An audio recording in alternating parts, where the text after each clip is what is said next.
we're going to introduce the first speaker with some energy. So please put your hands together as I introduce the father of the bride to deliver the father of the bride speech. Bloody hell. As if this wasn't hard enough, I've got to follow this bloody idiot. After he walks around and does that. Okay, before I start, and I apologise, I've written a few things down, and the reason I've done that is because I've been threatened that if I just make this up as I go along, I'm in serious trouble.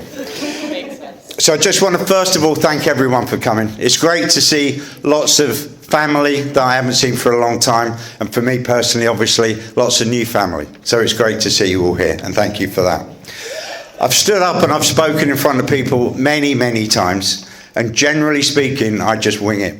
I just completely make it up, and I just go for it. But again, I've been threatened that if I go anywhere near that or try and do that, I'm going to be in serious trouble. Hence, these pieces of paper that I've followed with me for the last 2 months, making sure I never lose it. So they look like they've been through Vietnam and back, but they're just things that I use. So what I want to do is and again, the other thing I've been threatened is how long I take. So I'll try there's a lot of threats to this. I've never been so nervous to do anything like this in all my life. So I want to take this opportunity to share an emotional story with you. Thank you. And then I want to share some advice, specifically to you, Riley, for something that I have found that worked for me in my very happy 30 years of marriage. And again, I haven't even told you the emotional bit yet.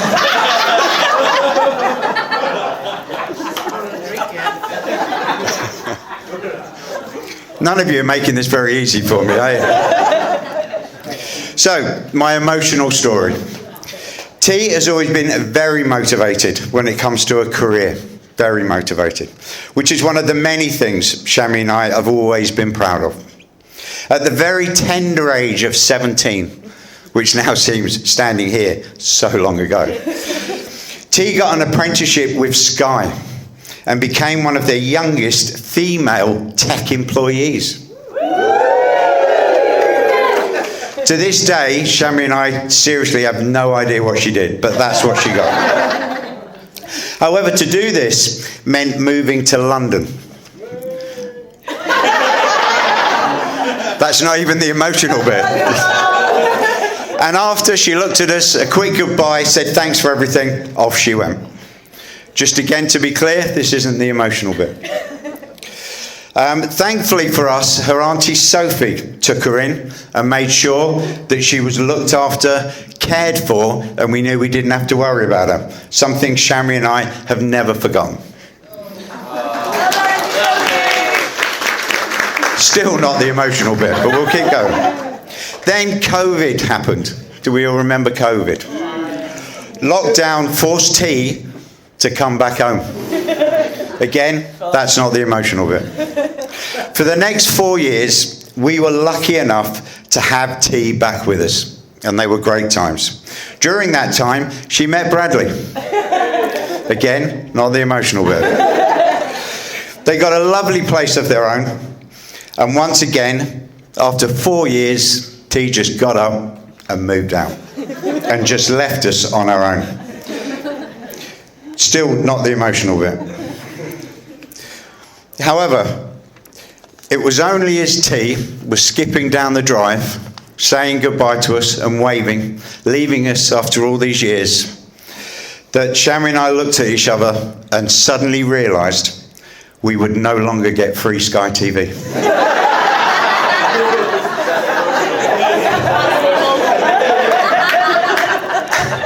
This was heart-wrenching. As you can see, Shami and I did get through this, but every month when that bill comes in, we're reminded of that heartbroken moment. It comes through for us now, no more free Sky for us either. Now I'd like to give a little bit of advice. Bradley, this is very much aimed at you.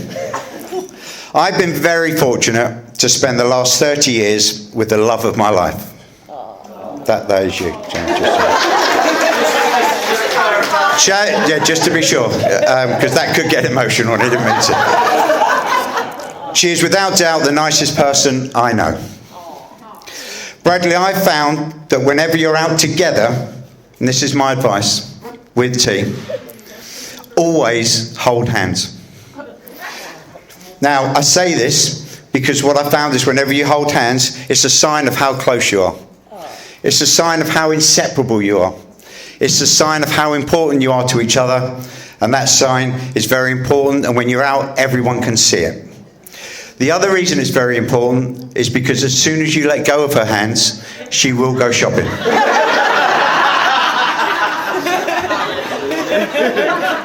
This is something she definitely gets from her mum. Mr. Amazon parcel a day. Yes, but I never go out anywhere for that. Finally, and I've suddenly got all my bits of paper all over the bloody place here, but anyway. Finally, I just want to say that as parents, we've taken enormous pride in watching our daughter grow into the wonderful person she is today. As parents, you watch, you guide where you can, and you hope they make good decisions. It is Shami and I's view that choosing the person you wish to spend the rest of your life with is one of the biggest decisions anyone can make. And both Shami and I truly believe T has got that decision absolutely spot on with Bradley.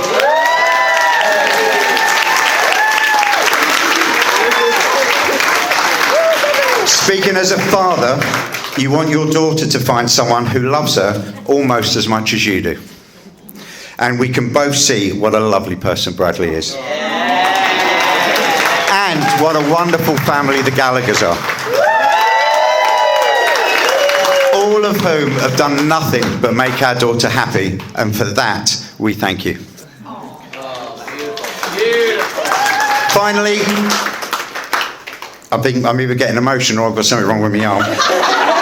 We would like to wish both of you nothing but love, happiness and laughter for the rest of your lives together. Thank you.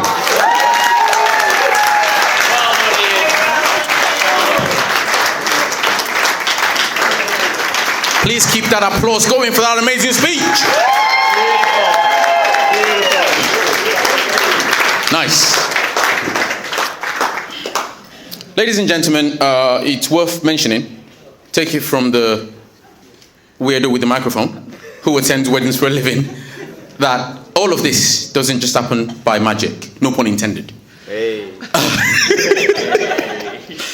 It takes a lot of time, takes a lot of preparation, takes a lot of effort planning a wedding, and of course, just for a moment, I'd like to show some appreciation for the bride and groom for putting this. I say the bride and groom, we know who put this together. She's the boss, the bride. Give her a round of applause.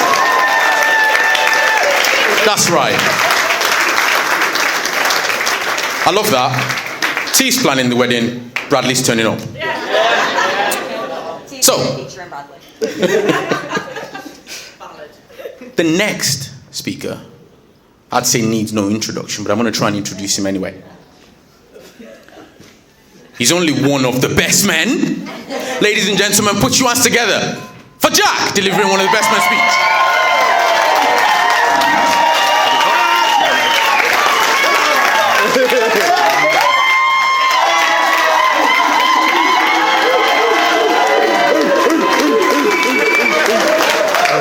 Tell you what, it's a tough carry after you there, Ian. Oh my God, I was nearly going then, mate. Bloody hell. First I'd like to introduce myself. I'm Jack, Bradley's younger brother. Thank you all for turning out. You all look amazing. It's been a great day so far, and it's going to be a good night. So let's all look forward to it. Believe it or not, I've been very nervous about this speech, he said. Shaking. It's all I've been thinking about over the past few days. So much so, my friends could tell I was on edge. I was uneasy. I was shaking all the time. So one of them said, "Gal, honestly, you'll be fine, mate. Just imagine, as you're talking, that everyone in front of you is naked and you'll be fine, mate, right?" So that's what I'm doing now. Shami, you look great.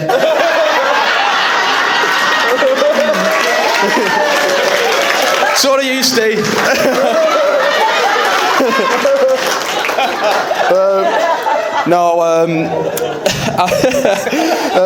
I'll keep this speech as short as possible so we can get on with the rest of the day. As many as you know, me and Bradley, we've got a great relationship.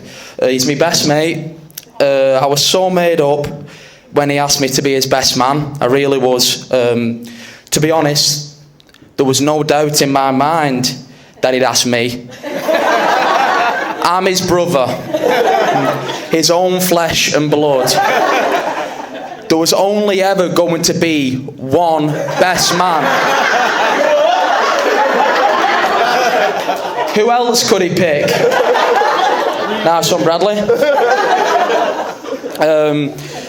For the stag, we took Bradley away to Merrydale. We had a great time. Where's the Benny boys at? Where's the Benny boys at? Yeah. Snicky Vicky, yeah.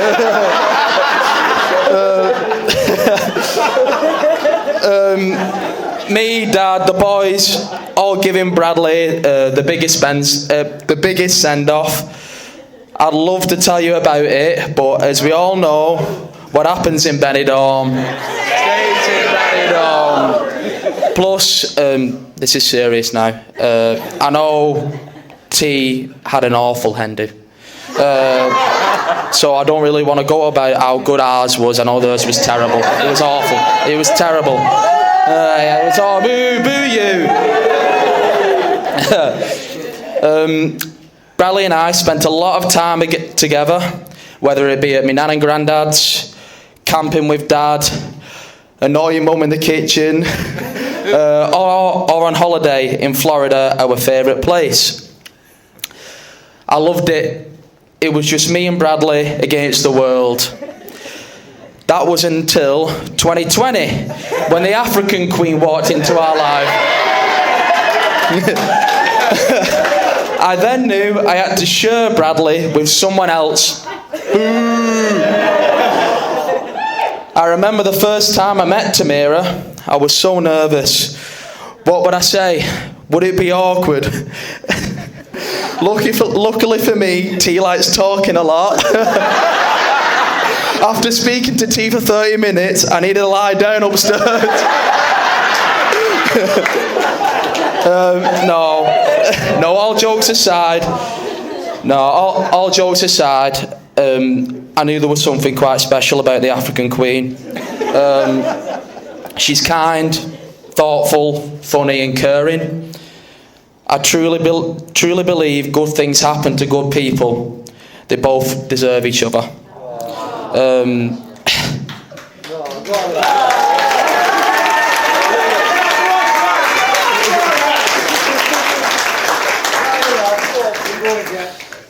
This is as Ian said, this is the emotional bit. No, but I know it will have meant a lot to Bradley that T got to share some special times with all my family. Sadly, some who cannot be here today. Sorry.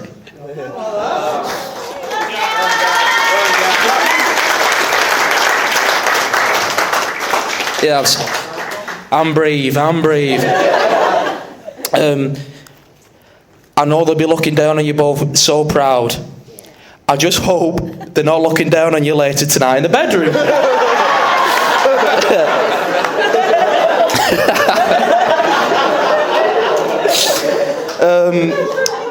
Finally to my brother, there are no words to describe how much you mean to me. You deserve the best and you've got the best. Seeing you there with T, I couldn't be prouder. God bless you both. To Bradley and T.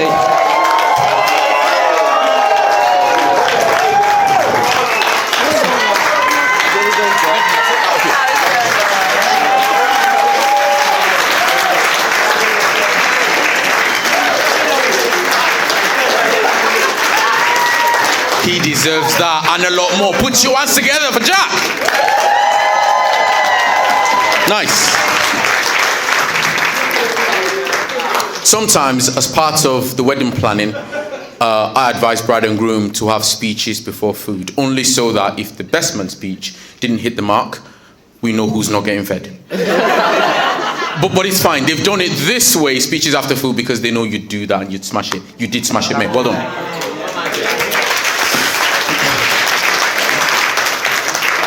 Right. Speaking of the planning, there's always one. First off, we've got naughty school kids giggling here. It's funny. No, seriously. Speaking of the planning, there's always one. And when I met Bradley, there was a part of me that thought, there's always one. He had to be the one with two best men. So, of course, I take all the pleasure in introduce your second best man. Ladies and gentlemen, put your hands together for Sam. Thank you.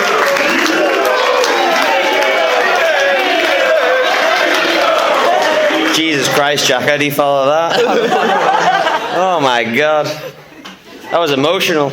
But regardless, before we begin, it was amazing to see Jack Gal here today because he was barely there on the stag do. Good afternoon, everyone. It's a pleasure to be here to celebrate the union between Bradley and Tamira Gallagher.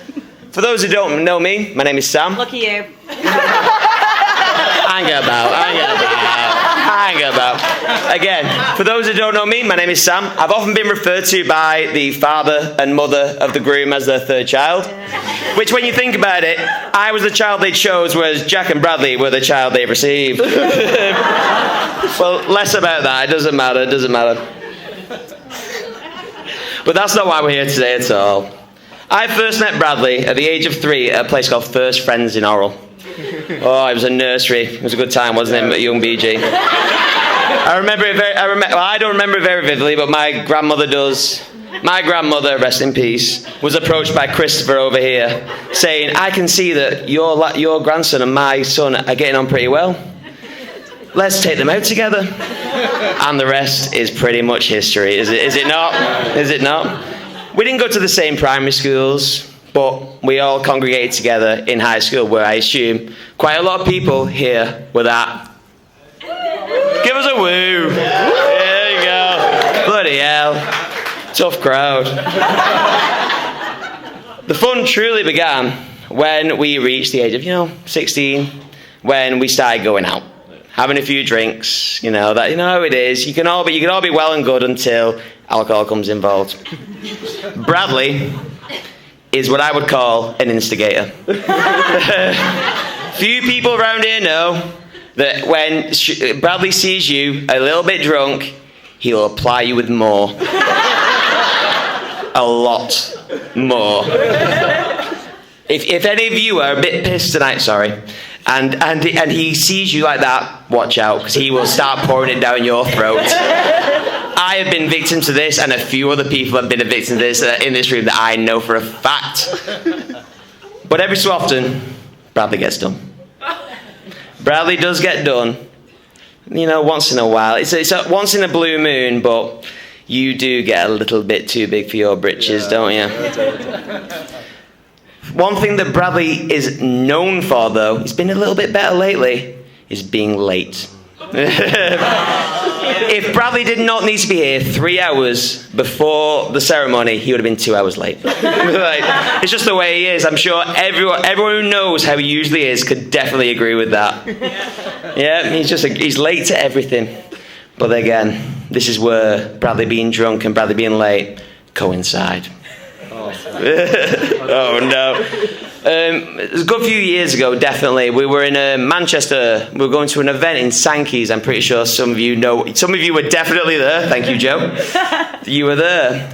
And we were going to meet for about 10 p.m. It's like, yeah, 10 p.m. is a good time to meet. Bradley, I'll be there. I'll 100% be there. We're leaving for 11. 11. So we're there drinking at our friend's house. We're there having a few drinks, before you go to the club. And we're about to leave. It's 5 to 11. Who knocks on the door? Bradley Matthew Gallagher. Needless to say, we arrive. We go into the house, and Bradley's like, "Oh no, I need to catch up."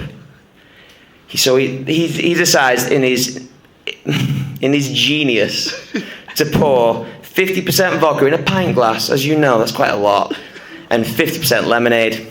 It's not going to end well, this, is it, ladies and gentlemen, really? It's definitely not going to end well. So, Bradley, we're going. We gotta go. All right. Down. We get on the bus from Fallowfield to Manchester City Centre. I have got photos of this, but I was not allowed to put them on a projector, unfortunately, which would have been great. We get to the event. Bradley is in no state to go anywhere. 45 minutes later, he's back at the house, tucked up in bed before midnight. It was a bad time for you, that was it, sir? But after that, this was his dark times. He met this lovely lady over here, Tamira. As Jack so eloquently put it, his African queen. I remember meeting Tamira for the first time. They were Bradley and Tamira went to Blackpool Pleasure Beach, and Bradley messaged me saying, we'll meet you in Warrington. Why you can go and meet a friend. The maid of honour. It's like, yeah, we'll go and have a meet. But initially, from when I first saw that he met her, I knew that it was meant to be. He was smitten. For lack of a better term, he was definitely smitten. It's just, yeah, the way he looks at her is second to none. Cheers, Rita. No worries, BG. Like I say, I don't have any embarrassing stories about tea, but now that you're married, we've got plenty of time to deal with that, haven't we? We've got plenty of time to deal with that one. See, Bradley, I love you like a brother. In fact, you practically are family. As in, from the age of 3, we have been inseparable, haven't we? Yeah. And Tamira, I'm glad that you have found him, because he needed you. Because over the years of knowing him, the amount of injuries he's had, he's clearly incapable of taking after himself. Jack has already toasted to the bride and the groom, but I would like to toast to the parents. Wow. To Christopher and Adele, and Ian and Shami.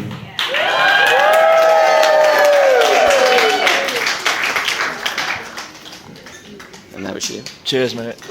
And now it's you. Out the radio. Very good. Okay, again.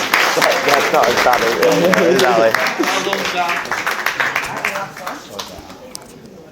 He smashed that. Put your hands together for him. Sam, everybody. So, for those of you who have been listening, I suspect we've been learning a lot during the speeches.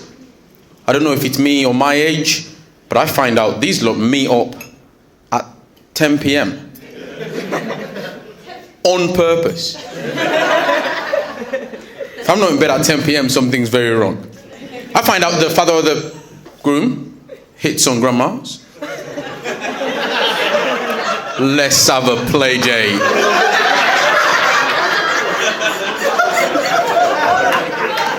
I'm going to try that one and report back to the group.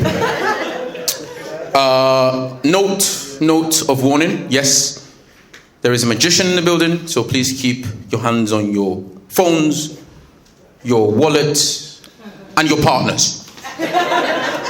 And don't let the groom catch you drunk or tipsy. So, I would like to propose a toast, but before I do that, someone get me ready at the bar a 50% vodka and 50% lemonade. And then we'll see how the card tricks go downhill. However, the key thing I learned from all that is from the father of the bride. Of course, he impacted some rules on you. And I thought, let's do this before I introduce the next speaker. T, will you please open your left palm facing up for me? Your left palm facing up. Beautiful. You can tell they're a perfect match because between them both, they just decided which way was left. And when I met these guys and they said I'm going to be at the wedding, I was so grateful. And I promised them moments. This is one of those moments. Looking, because the palm is empty. Bradley, if it's okay, please place your right palm on top for me. And at this moment, it almost mirrors the father of the bride's first rule, which is always hold hands. Everyone remember that rule? Yeah. Beautiful. I'd like to add a little addendum to that. And please ignore everyone in the room, T. Look at your husband. Ooh. They're in love. Look at your husband and tell him you love him. Great. That's it. As awkward as can be, but as truthful as can be. Now, the rule, Bradley, is I want you to always say it back. So please, look at your wife and tell her you love her.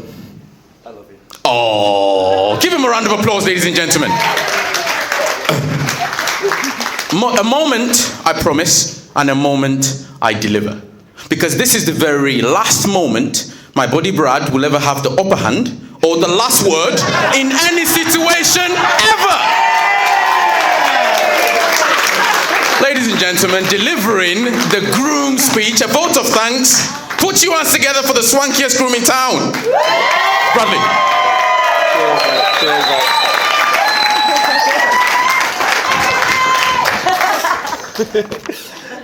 Good afternoon, everyone. First things first, I'd like to thank you all so much for being here today. I'm speaking for me and Tia, but it means so much that we get so many people who mean so much to us in one room together celebrating. I'd also like to do a special thank you to everyone who's travelled far and wide to be here. So Topo, me, Taka from Australia, and Uncle Robin all the way from New Zealand. Again, to go through that extra effort, it means so much to us, and we're so glad that you're here. Even in an Arsenal top. A special thanks goes to Shami and Ian for welcoming me into the family. From the very beginning and always making me feel well at home. Whether that be the first time that we met and T didn't tell me you were coming home from holiday a few days early and you found me in your kitchen in my pyjamas. Or what seems to be our yearly trip to Centre Parks. You've always made me feel welcome. I'm very appreciative of that.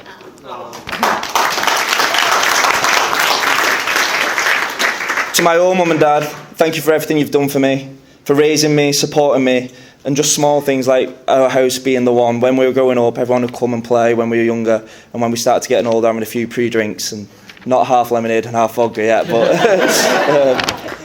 I'm very lucky to have you both.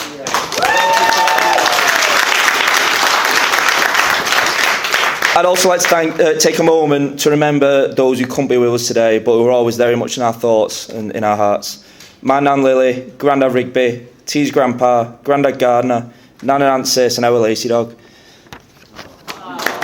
We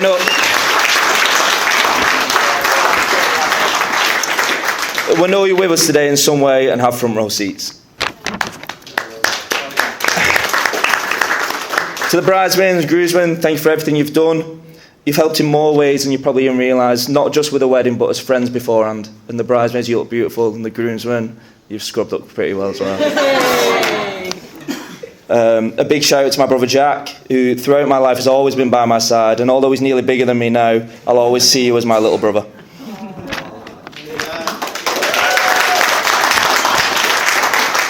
And now to Tamira. I'd like to start from our first date. So we've been on our first date, and both trying to impress each other, we decided to go to the museum in Liverpool. And after all was said and done, I was walking into the train station, trying to keep the composure that we'd shown each other all day. I gave you a little wave goodbye, you turned around, and immediately slipped and fell right on your ass. In my defence, it was on a receipt that was on the floor that I didn't save. Now, some people would have been mortified, and you were one of those people.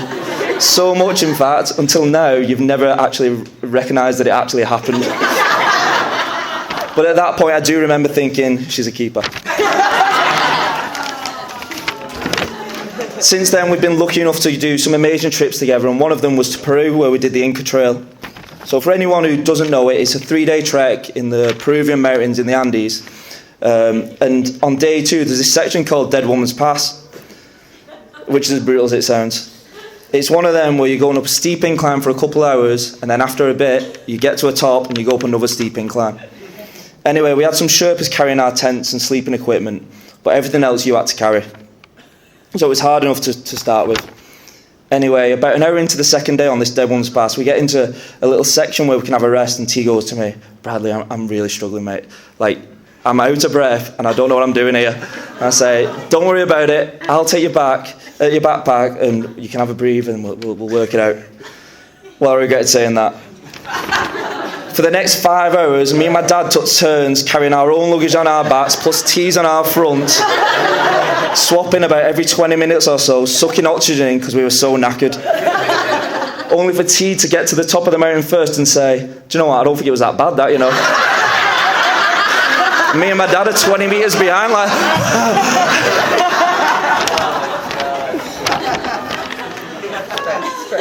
You bring energy into every room, excitement to every plan, and joy even to the smallest of things. We could be going to the shops and somehow you find something to get excited about, especially if it involves booking a holiday. When we met, you lived in London with a slightly southern accent, and now you're in Wigan and you have a slightly northern accent, which I very much approve of.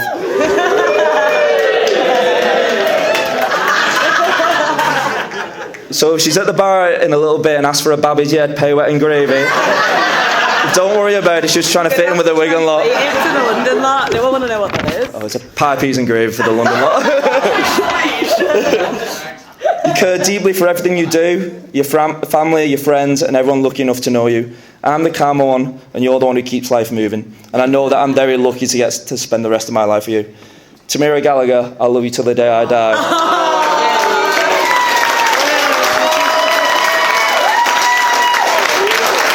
Please can everyone one final time raise the glass to the new Mrs. Gallagher.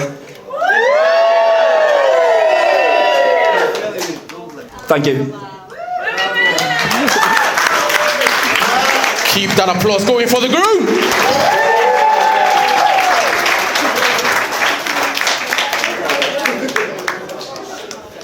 So, very quickly, before we all actually pile out of here, we're going to close off with a toast. So please, grab your drinks.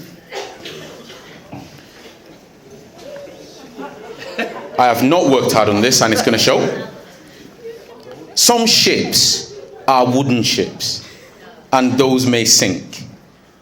I think the best ships are their kind of relationship. And to that, we drink!